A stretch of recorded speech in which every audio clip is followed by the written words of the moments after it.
वैसे तो टीएमसी की सांसद और बांग्ला फिल्मों की मशहूर अभिनेत्री नुसरत जहां लगातार सुर्खियों में रहती हैं, लेकिन इस बार मामला काफ़ी बड़ा और सीरियस है। जी हां, नुसरत जहां एक बार फिर समाचारों में छाई हैं। दरअसल खबरों की माने तो नुसरत जहां प्रेग्नेंट हैं। समस्या ये नहीं है, समस्या ये है कि नुसरत के पति निखिल जैन का कहना है कि वे तो नवंबर 2020 से ही नुसरत से अलग रह रहे हैं। उन्हें प्रेगनेंसी के बारे में पता ही नहीं है, और अगर ये सच है तो ये बच्चा मेरा है ही नहीं। और बात यही नहीं रुकी है, मामला और बढ़ गया है। इस मामले को लेकर निखिल जैन कोर्ट तक चले गए हैं।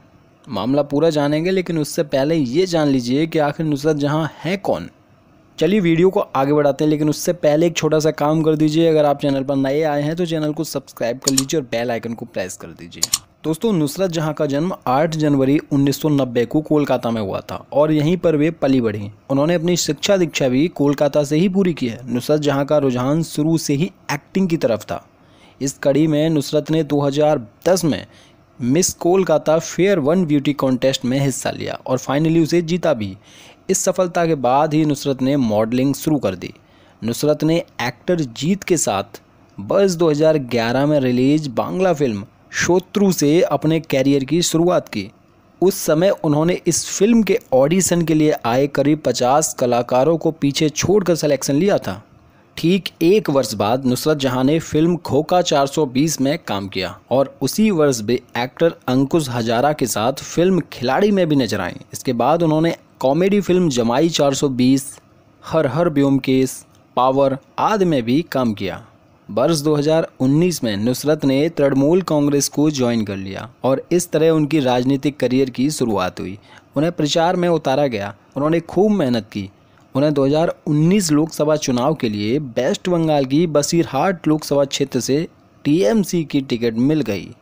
उनकी मेहनत रंग लाई। चुनाव में नुसरत ने 3.5 लाख के बड़े अंतर से जीत दर्ज की। सांसद बनते ही उन्होंने टर्की के बोर्डम में धूमधाम से एक मारवाड़ी बिजनेसमैन निखिल जैन से शादी कर ली। उनकी यह प्रेम कहानी भी कम फिल्मी नहीं है। नुसरत जहां अपने बेबाक अंदाज और अपनी निडरता के चलते आए दिन सुर्खियों में रहती हैं। वे पहली बार विवादों में नहीं आई, इससे पहले भी वे कई बार कंट्रोवर्सी में फंस चुकी हैं। एक मामले में तो उनका नाम एक रेपिस्ट से भी जोड़ दिया गया था। ये सारी कंट्रोवर्सी हम आगे आपको बताने वाले हैं, तो वीडियो को लास्ट तक जरूर देखिए। लेकिन उससे पहले हम निखिल जैन और नुसरत की वो कहानी जान लेते हैं जो अभी विवादों में है। बात वर्ष 2017-18 की है। दुर्गा पूजा का अवसर था। कोलकाता के गरिया हाट में एक बिजनेसमैन निखिल जैन साड़ियों का स्टोर लॉन्च कर रहे थे। उन्हें ब्रांडिंग के लिए किसी मॉडल या एक्ट्रेस की तलाश थी। तब उनकी मार्केटिंग टीम ने कुछ नाम सुझाए। उनमें सबसे ज़्यादा चर्चा जिस नाम पर हुई वह था नुसरत जहां का। हालांकि निखिल उनसे पहले कभी नहीं मिले थे, लेकिन नाम फाइनल हो गया। बिजनेस के चलते दोनों का बार बार मिलना होता रहा और फिर ये मिलना जुलना पहले दोस्ती में बदला, फिर प्यार की शक्ल ले ली। शादी के बाद उन्होंने कोलकाता में एक रिसेप्शन रखा जहां पश्चिम बंगाल की मुख्यमंत्री ममता जी भी पहुंची थी। नुसरत जहां ने खुद ही इस शादी को सोशल मीडिया पर सबसे ज़्यादा प्रचारित किया। हालांकि अब शादी वाले सभी पिक्चर्स और वीडियोस उनके अकाउंट से डिलीट हो चुके हैं।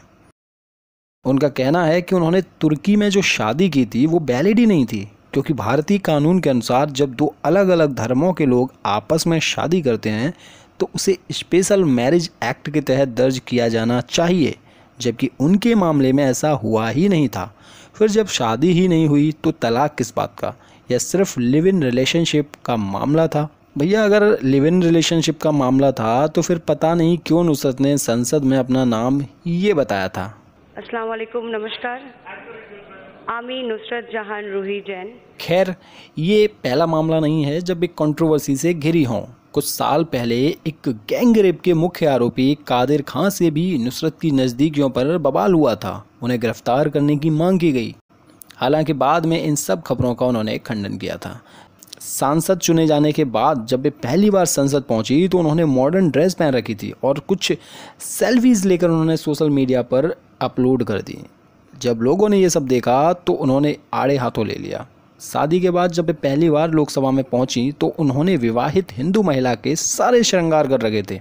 इस बार लोगों ने उनकी तारीफ की तो वहीं उनके खिलाफ फतवा भी जारी हुआ। अब जब उन्होंने खुद ही अपनी शादी को अवैध घोषित कर दिया है, तब एक और नाम उनके साथ जोड़कर देखा जा रहा है। ये नाम है एक्टर और भाजपा नेता यशदास गुप्ता का। और उन्हें ही इस पूरे घटनाक्रम का जिम्मेदार माना जा रहा है। सच क्या है ये तो नहीं पता, लेकिन शादी जैसे पवित्र रिश्ते को मजाक बनाना कतई ठीक नहीं है भाई। कम से कम शादी को तो वक्त दो। अगर लिव इन में ही रहना था तो शादी का नाम क्यों दिया? खैर छोड़िए। तो दोस्तों ये थी आज की वीडियो। अगर आपको वीडियो पसंद आई है तो लाइक और शेयर कर दीजिए, और अगर चैनल अभी तक सब्सक्राइब नहीं करा है भाई तो फटाफट से कर लीजिए। मिलते हैं अगली वीडियो में। Take care. जय हिंद।